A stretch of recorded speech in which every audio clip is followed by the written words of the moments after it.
할렐루야. 오늘 함께 예배드리신 여러분에게 하나님의 은혜가 충만하시기를 소망합니다. 교회당에 나오신 분뿐 아니라 집에서 가족과 함께 혹은 홀로 예배드리시는 모든 분에게 하나님의 은혜가 함께 하시기를 간절히 바랍니다. 오늘 설교 말씀은 지난번 제가 했던 교회를 향한 예수님의 은혜라는 제목의 설교 다음에 이어지는 말씀입니다. 지난번 파워포인트에는 설교 제목이 잘못 나온 것 같은데요. 네. 지난번 우리는 주신 말씀을 통해서 예수님께서 모든 성도들을 일꾼으로 부르셨다는 것, 그리고 모든 일꾼에게 선물, 즉 은사를 주셨다는 것, 그 은사는 개인을 위해 쓰는 것이 아니라 교회를 위해 사용한다는 것, 그리고 예수님께서 그 은사들이 적절히 사용될 수 있도록 일꾼들에게 은혜를 주신다는 말씀을 나누었습니다. 그렇게 한 지체로 모인 교회는 예수를 아는 것과 믿는 것의 하나가 되어야 되고, 또 어린아이 신앙에 머물러 있는 것이 아니라 성숙한 신앙으로 자라나서 예수 그리스도의 장성한 분량이 충만한 데까지 자라야 된다고 말씀을 나눴습니다. 오늘 에베소서 4장 후반절의 말씀으로 하나님께서 우리에게 주시는 말씀 참 명확합니다. 제가 설교 제목을 심령이 새롭게 되어라고 하였는데, 오늘 설교의 주제를 한 문장으로 말씀드리면 옛사람은 벗어버리고 오직 심령이 새롭게 되어 새 사람을 입어라. 굉장히 명확합니다. 그러니까 우리 모두는 모두 옛사람, 세상에서 입었던 옷, 구습 등을 벗어버리고 새 사람, 거룩한 옷, 은혜의 옷을 입어야 한다는 말씀입니다. 저는 오늘 설교 말씀을 듣는 저 여러분 모두 이미 새 사람을 입은 사람이라고 믿습니다. 아멘. 아멘. 모든 사람은 둘 중에 하나인 것 같습니다. 옛사람에 머물러 있든지 아니면 새 사람이 되었든지. 오늘 함께 읽은 본문 말씀에서 옛사람의 특성과 새 사람의 특성이 나오고 있습니다. 말씀 보시면서 혹시 나의 삶은 옛사람의 삶을 살고 있는가, 아니면 새 사람의 삶을 살고 있는가 스스로 점검해 보시면서 하나님께 나오시기를 바라겠습니다. 먼저 사도 바울은 에베소 교인들에게 이제부터 너희는 이방인처럼 살지 말라라고 말하고 있습니다. 17절에 보시면 그러므로 내가 이것을 말하며 주 안에서 증언하노니 이제부터 너희는 이방인이 그 마음에 허망한 것으로 행한 같이 행하지 말라. 재미있는 것은 에베소 사람들은 얼마 전까지만 해도 이방인들이었다는 것입니다. 지금도 이방인이었습니다. 이방인이라는 말은 매우 유대인 중심적인 말, 구약 성경 중심적인 말로서 하나님을 예배하지 않는 다른 민족, 이교도, 이방인들을 말하는 것입니다.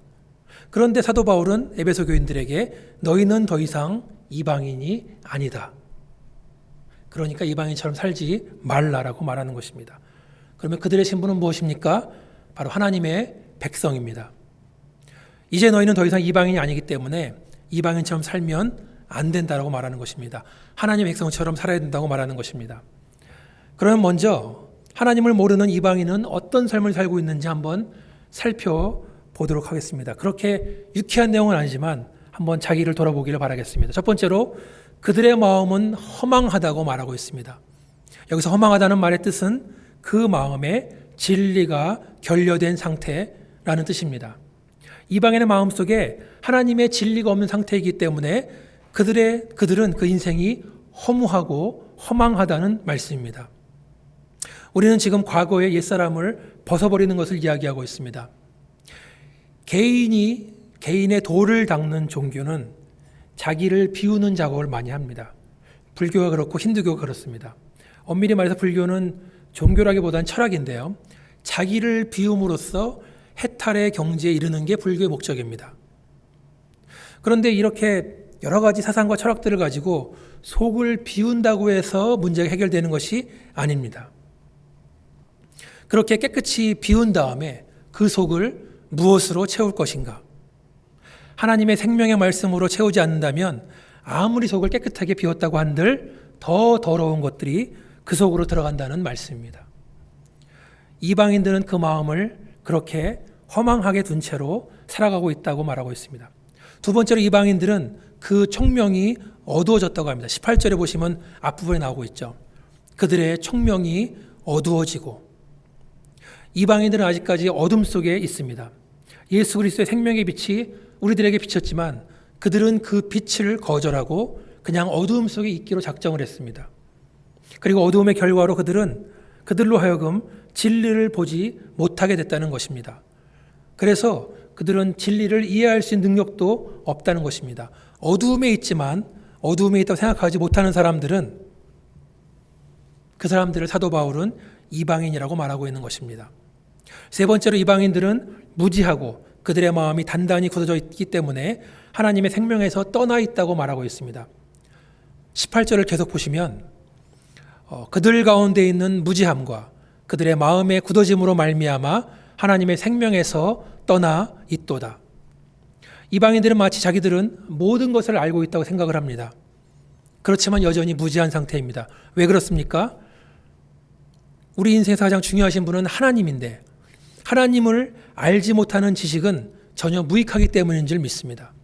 그들은 무식할 뿐만 아니라 그들의 마음까지 굳어져 있다고 말하고 있습니다. 마음이 굳어져 있다는 말은 다른 말로 해서 완고하다는 말입니다. 흥미로운 것은 마음이 굳어져 있다는 말과 그 말의 성경 원어를 보면 마음이 굳어졌다, hardness라는 뜻도 있고 또 한 가지는 눈이 멀었다, blindness라는 뜻이 있습니다. 눈이 멀었다는 말은 바로 앞에 있는 진리를 보면서도 진리를 보지 못한다는 뜻입니다. 마음이 완고해지면 마치 장님같이 되어서 하나님이 생명이 여기 있는데 그것을 보지 못하고 가버린다는 말씀입니다. 마가복음 3장을 보시면 바리새인들은 예수님을 시험하기 위해서 한쪽 손 마른 사람을 회당으로 데리고 옵니다. 그리고 과연 안식일 날 예수께서 손 마른 사람을 고칠지 안 고칠지 주시하고 있습니다. 만약에 예수님께서 손 마른 사람을 안식일 날 고치면 안식일을 범하는 죄를 짓게 되는 것이고, 고쳐주지 않는다면 말로만 사랑을 전한다고, 사랑을 실천하지 않는다고 고발할 수 있는 상황입니다. 예수님 어떻게 가십니까? 네, 예수님은 회당의 모든 사람들이 보는 앞에서 그 사람을 일으켜 세운 다음에 고쳐주십니다. 그런 다음에 이렇게 말씀하십니다. 마가복음 3장 4절 5절에 같이 한번 읽어보도록 하겠습니다. 시작. 그들에게 이르시되 안식일에 선을 행하는 것과 악을 행하는 것, 생명을 구하는 것과 죽이는 것 어느 것이 옳으냐 하시니 그들이 잠잠하거늘 그들의 마음이 완악함을 탄식하사 노하심으로 그들을 둘러보시고 그 사람에게 이르시되 내 손을 내밀라 하시니 내밀매 그 손이 회복되었더라. 그들의 마음이 완악함을, 그들의 마음이 굳어져 있음을. 바리새인들은 예수님이 하나님의 아들이라는 사실을 받아들이기를 거부했습니다. 왜냐하면 그들의 마음이 완악하기 때문에, 돌처럼 굳어있기 때문에, 진리를 향해서 눈이 멀었기 때문에 그렇습니다. 그들에게는 하나님의 아들께서 병든 자를 고친다는 것은 별로 중요한 문제가 아닙니다. 기적을 본다고 해서 모든 사람이 예수를 믿는 것이 아닙니다. 물론 예수님의 표적과 기사를 통해서 믿음을 가질 수도 있습니다. 그러나 바리새인들의 완악한 마음은 예수님의 놀라운 기적조차도 무너뜨릴 수 없는 견고한 성과 같은 것들이었습니다. 이방인들의 마음은 이렇게 굳어져 있어서 하나님의 생명에서 떠났다고 했습니다. 네 번째로 이방인들은 감각이 없는 자가 되어서 방탕과 방임에 빠졌다고 합니다. 19절에 보시면 그들이 감각 없는 자가 되어 자신을 방탕에 방임하며, 여기서 감각이 없다는 말은 감각이 무뎌졌다는 말입니다. 사람이 처음에 죄를 지을 때는 양심이라는 것 때문에 죄 앞에서 주저하곤 합니다. 그러나 이러한 죄악의 유혹이 반복되고 그 앞에서 무너지게 되면 죄에 대해서 무뎌진다는 말씀입니다. 여기서 방탕이라는 말은 성적인 타락을 말합니다. 다시 말해서 그들은 온갖 성적 타락, 성적인 죄악에 빠져도 수치심을 느끼지 못할 정도로 무뎌졌다는 말씀입니다. 어떤 사람들한테는 깜짝 놀랄 만한 충격적인 장면들이 어떤 사람들에게는 아무렇지도 않게 무뎌져 있다는 것입니다. 우리는 극악무도한 범죄자들을 향해서 짐승만도 못한 인간이라고 말을 합니다. 그래도 짐승에게는 어느 정도 모성애도 있고 선을 넘지 않는 모습을 보여주는데, 짐승만도 못한다는 것은 모든 선을 넘어버렸다는 그런 뜻입니다. 그리고 우리는 그런 사람들을 많이 보고 들었습니다. 이런 모든 것의 시작은 죄에 대해서 감각이 무뎌졌기 때문에 그렇습니다. 그리고 19절 뒷부분을 보시면 모든 더러운 것을 욕심으로 행하되 라고 나와 있습니다. 욕심, desire, greed, 탐욕, 이런 것들이 온갖 더러움의 죄의 원동력이 된다는 것입니다. 욕심에서부터 죄는 시작됩니다. 또 22절을 봐도 너희는 유혹의 욕심을 따라 썩어져가는 구습을 따르는 옛사람을 벗어버리고. 누구에게나 욕심은 있습니다. 그러나 우리는 절제할 줄을 알아야 됩니다. 욕심의 유혹이 우리 앞에 있을 때 우리는 눈을 돌려서 선한 것을 바라볼 줄 알아야 됩니다. 우리는 우리 안에서 끓어오르는 욕망과 싸워야 됩니다. 그런데 이방인들은 그 속에 솟아오르는 욕심을 그대로 내버려 두고 그 욕망이 이끄는 대로 끌려간다는 말씀입니다. 거기에 세상의 유혹이 더해질 때 마치 타오르는 불에 기름을 붓는 효과가 나타나서 폭발적인 힘이 더해진다는 것입니다. 이것이 바로 이방인들의 삶입니다. 그러나 그 이방인들이 예수를 만나 하나님의 백성이 되었습니다. 할렐루야, 아멘. 이런 모습들이야말로 우리가 예수를 만나기 전에 모습인 줄 믿습니다. 우리들도 예수를 만나기 전에는 모두 이방인이었고 죄인들이었습니다. 그러나 우리들도 예수를 만나 용서받고 새롭게 된 줄 믿습니다. 그러면 어떻게 에베소 이방인들이 예수 안에서 변화가 되었는가? 20절, 21절에 잘 나와 있습니다. 같이 한번 읽겠습니다. 20절. 오직 너희는 그리스도를 그같이 배우지 아니하였느니라. 진리가 예수 안에 있는 것 같이 너희가 참으로 그에게서 듣고 또한 그 안에서 가르침을 받았을진대. 자, 사도 바울이 자신 있게 에베소 교회 성도들에게 너희는 이방인이 아니라 하나님 자손이라고 말할 수 있는 것은 그는 그들에게 예수를 가르쳤기 때문에 그렇습니다. 말씀을 가르쳤기 때문에 그렇습니다. 에베소 교회 성도들은 자신의 삶을 말씀에 비추어서 그것이 옳은지 잘못된 것인지를 돌아볼 수 있었다는 말씀입니다. 사도행전 17장 11절 12절을 같이 한번 읽겠습니다. 사도행전 17장 11절 12절 시작. 베레아에 있는 사람들은 데살로니가에 있는 사람들보다 더 너그러워서 간절한 마음으로 말씀을 받고 이것이 그러한가 하여 날마다 성경을 상고함으로 그 중에 믿는 사람이 많고 또 헬라의 귀부인과 남자가 적지 아니하나. 네, 바울과 실라가 베레아 지방에서 유대인 회당에 들어가서 복음을 전했을 때 그곳 사람들은 하나님 말씀을 간절한 마음으로 받아들이고 정말 말씀이 그러한가 날마다 말씀을 상고했다, 시험했다, 연구했다는 것입니다. 그렇게 함으로써 더 많은 이방인들에게 복음이 증거되기도 했지만 그들의 삶이 이방인의 삶에서 하나님 백성의 삶으로 완전히 바뀌었다는 말씀입니다. 예수 그리스도의 말씀을 가까이 하고 배우는 것이 우리를 바른 길로 이끄는지 믿으시면 아멘 하시기 바라겠습니다. 아멘. 자, 예수 안에서 가르침을 받았다 그랬는데 저는 우리 모두가 예수를 믿는 순간 신앙학교에 입학한 줄 믿습니다. 자, 신앙학교 입학해서 무슨 일을 합니까? 하나님 말씀을 배웁니다. 기도를 배웁니다. 형제 사랑하기를 배웁니다. 다른 사람 섬기는 것을 배웁니다. 그 신앙학교에 입학한 학생들은 성실하게 공부함으로써 더 성경 실력이 늘어나고 더 기도가 늘고 사랑을 더 많이 하게 되고 남 섬기는 일을 더 잘하게 된다는 말씀입니다. 저는 우리 교회가 예수께서 지정하신 신앙학교인 줄 믿습니다. 아멘? 아멘. 성령 하나님께서 우리의 스승이 되셔서 우리를 가르치시고 우리가 자라날 수 있도록 인도하시는 줄 믿습니다. 오늘 본문 22절 24절은 매우 중요한 말씀입니다. 옛사람에서 새사람으로 바뀌는 매우 중요한 열쇠와다 같은 역할을 하고 있습니다. 22절 너희는 유혹의 욕심을 따라 썩어져가는 구습을 따르는 옛사람을 벗어버리고 오직 너희의 심령이 새롭게 되어 하나님을 따라 의와 진리의 거룩함으로 지으심을 받은 새사람을 입어라. 첫 번째로 옛사람을 벗어라. 옛사람은 아까 에베소 성도들이 아직 이방인 되었을 때의 모습을 말하고 있습니다. 그 옛사람, 옛 자아, 옛 옷을 벗으라는 것입니다. 그리고 새 사람을 입어라. 새 사람은 이제 예수를 믿고 하나님의 자녀가 된 백성들이 하나님의 말씀의 뜻에 따라 의와 진리와 거룩함으로 지으신 받은 새 사람, 새 자, 새 옷을 입으라는 것입니다. 여러분 마태복음 20장에 보시면 우리가 잘 아는 천국에 대한 비유가 나옵니다. 어떤 왕이 자기 아들을 위해서 혼인잔치를 엽니다. 왕은 자기 종들을 보내서 잔치에 이미 초청된 사람들에게 그날 꼭 와달라고 부탁을 합니다. 그런데 초청받은 사람들의 반응이 특이합니다. 어떤 사람은 종의 말을 들은 채도 하지도 않고, 어떤 사람은 자기 밭에 그냥 일하러 가고, 어떤 사람은 장사하러 갑니다. 나머지 사람들은 그 종들을 붙잡아서 모욕하고 죽여버린다고 나옵니다. 초대받은 사람이 초대에 응하지 않고 오히려 종을 죽였다는 소식은, 그 소식을 들은 왕은 매우 진노합니다.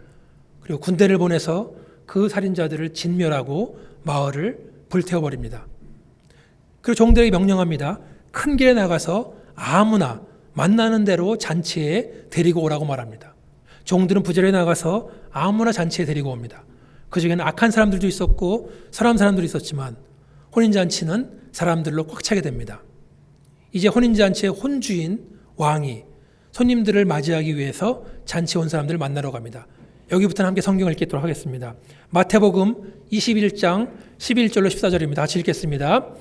임금이 손님들을 보러 들어올세 거기서 예복을 입지 않은 한 사람을 보고 이르되 친구여 어찌하여 예복을 입지 않고 여기 들어왔느냐 하니 그가 아무 말도 못하거늘 임금이 서한들에게 말하되 그 손발을 묶어 바깥 어두운 데에 내던지라 거기서 슬피 울며 이를 갈게 되리라 하니라. 청함을 받은 자는 많되 택함을 입은 자는 적으니라. 아멘. 여기서 말하는 천국 잔치는, 잔치에 들어간 우리들은 이전에 우리는 초청받은 사람들이 아니라 그저 큰 길에 서성이다가 종들을 만나서 잔치에 들어온 사람이라고 생각을 합니다. 아무나 오라고 한 잔치였지만 한 가지 조건이 있습니다. 잔치에 맞는 예복을 입고 가야 한다는 것입니다. 옛사람의 옷을 입고서는 잔치에 참여할 수 없습니다. 새 사람의 옷을 입어야만 잔치에 들어갈 수 있습니다. 아까 우리는 예수 믿는 순간에 신앙학교에 들어간다고 말씀을 드렸습니다. 그 신앙학교의 졸업 기준은 옛사람을 벗고 새 사람을 입는 것입니다. 새 사람을 입어야 그 학교를 졸업할 자격이 되는 것입니다. 천국에 들어갈 자격이 되는 것입니다. 저는 21세기의 기독교를 바라보거나 많은 교회를 바라볼 때, 성도를 바라볼 때 적지 않은 사람들이 천국 잔치집에서 쫓겨날지도 모르겠다는 생각을 합니다.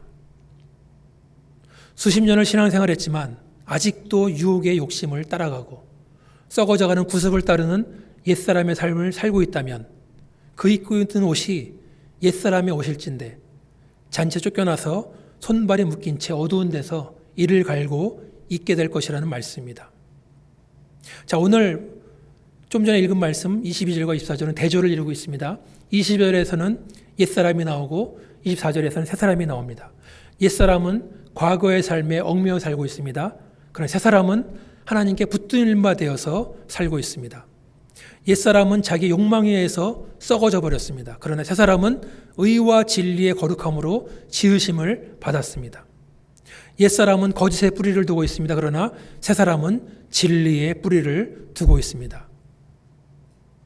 옛사람, 과거의 삶, 욕망을 따라서 욕망의 노예가 되어서 살아오던 인생과 이제는 결별하시기를 바랍니다. 옛사람을 벗어버린다는 것은 단 한 번 일어나는 사건입니다. 이미 새 사람을 입었는데 자꾸 옛사람을 추억하고 아쉬워하고 돌아가려고 하는 망상에 빠지지 마시기를 바랍니다.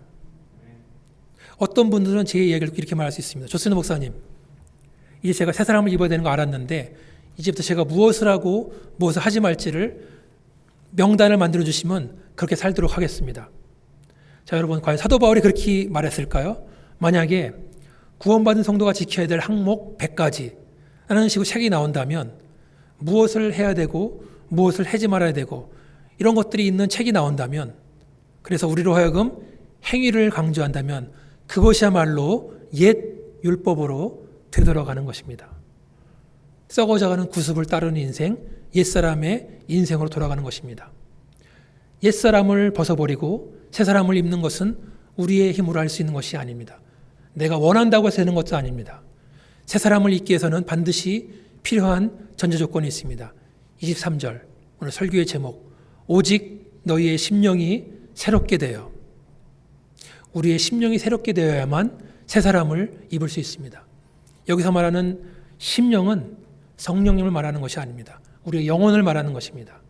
성령님은 이미 완벽한 분이시기 때문에 새롭게 될 필요가 없으신 분입니다. 그렇지만 우리의 심령이 새롭게 되는 데에는 성령님의 도우심이 반드시 필요합니다. 우리의 의지만 가지고 새롭게 되는 것이 아니라 성령께서 우리를 새롭게 하셔야만 가능한 줄 믿습니다.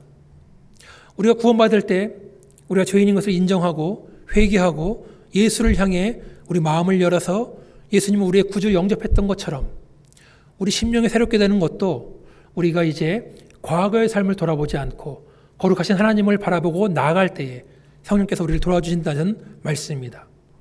심령이 새롭게 된다는 것은 일회적으로 한 번만 일어난 사건이 아닙니다. 우리가 삶을 살아가면서 계속해서 일어나야 하는 사건입니다.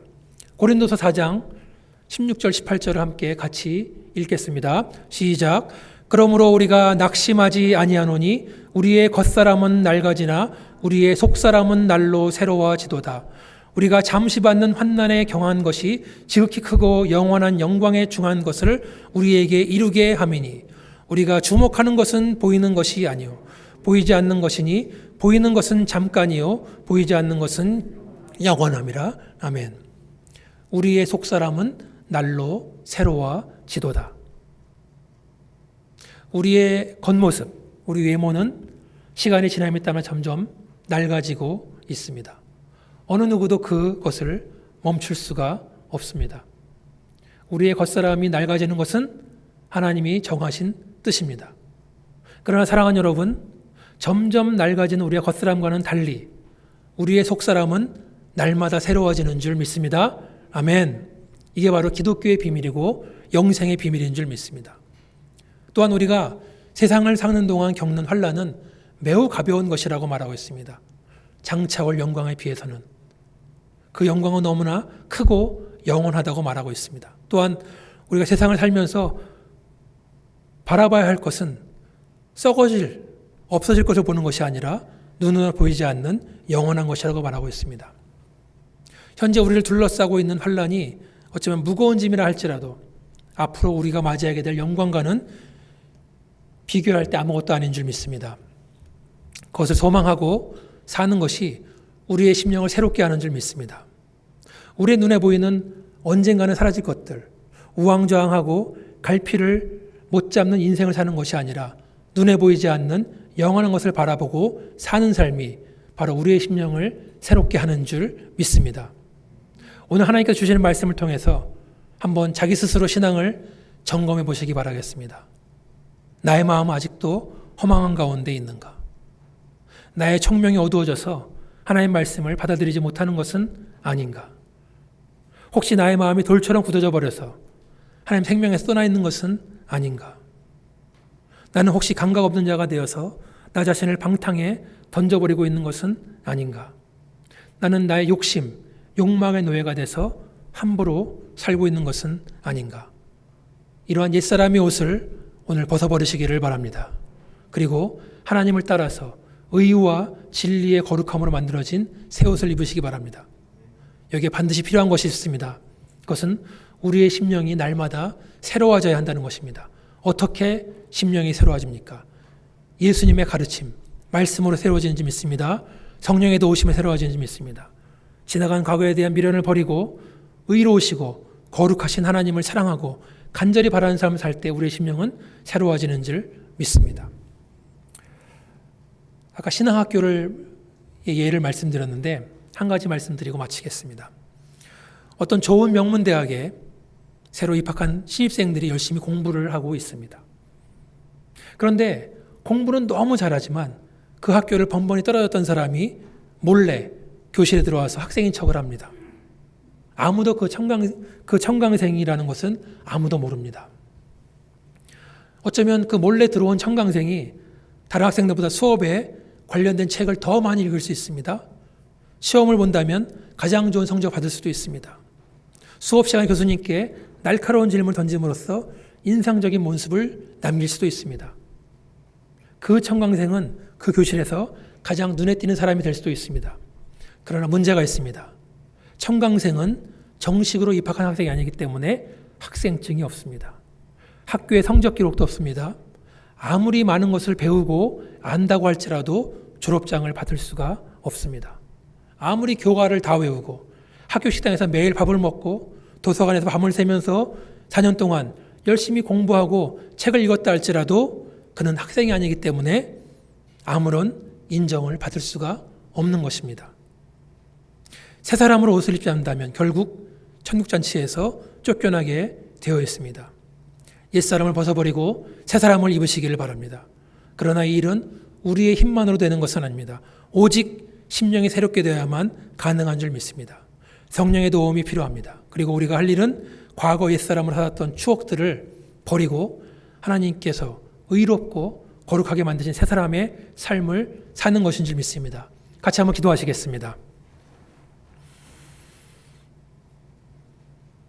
아버지 하나님, 우리가 말씀을 돌이켜볼 때에 과연 나의 삶은 옛사람을 추억하며 살고 있지 않는가 돌아보게 됩니다.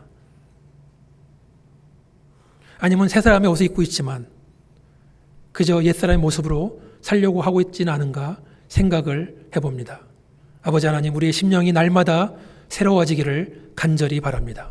주님 말씀으로 성령의 능력으로 날마다 새롭게 되는 놀라운 삶을 살 수 있도록 하나님 인도하여 주시기를 간절히 원합니다. 우리 힘으로 할 수 없습니다. 성령께서 함께 하셔야만 되는 줄 믿습니다. 하나님께서 우리 모든 인생을 돌아봐 주셔서 아버지 하나님 정말 날마다 새로워지는 놀라운 인생을 살 수 있도록 하나님 도와주셔서 이 모든 말씀을 예수 이름으로 기도했습니다. 아멘.